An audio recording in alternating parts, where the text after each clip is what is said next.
के अरे गांजा पी के अरे भांग पी के गाड़ी जन चलाई हो और डराई बड़े भैया गांजा पी के गाड़ी जन चलाई हो और डराई बड़े भैया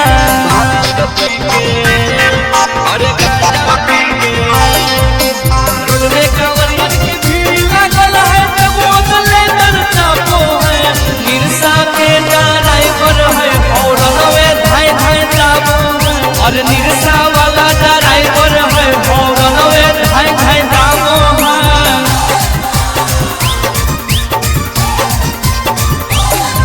अरे आइल हियो देव घरवा निमन खबरिया चाही हो आइल हियो देव घरवा निमन खबरिया चाही हो बाबा हो रहियो जल ढरिया मौगी बढ़िया चाही हो बाबा हो रहियो जल ढरिया मौगी बढ़िया चाही हो अरे नीरा सास देव घर पहुँचाई हो और डराई बड़े भैया नीरा सास देव घर पहुँचाई हो और डराई बड़े भैया भांग पी के अरे गांजा पी के अरे भांग पी के जनी मौलाई हो और डराई बड़े भैया गांजा पी के जनी भकुआई हो और डराई बड़े भैया भांग पी के अरे गांजा पी के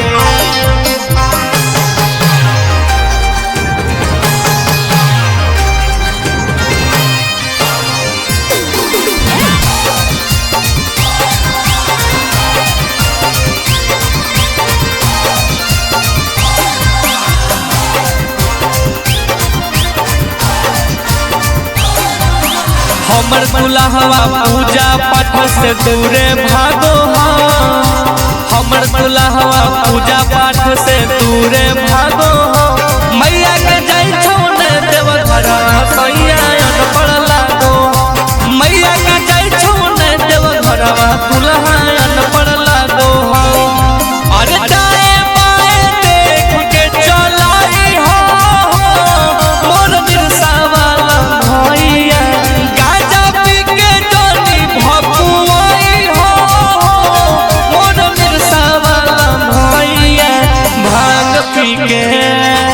अरे गांजा पी के अरे भांग पी के जनी भकुआई हो और डराई बड़े भैया गांजा पी के जनी तू भुलाई हो और डराई बड़े भैया ए भैया निरसा से देवघर पहुंचा दा फिर गांजा पीते रही।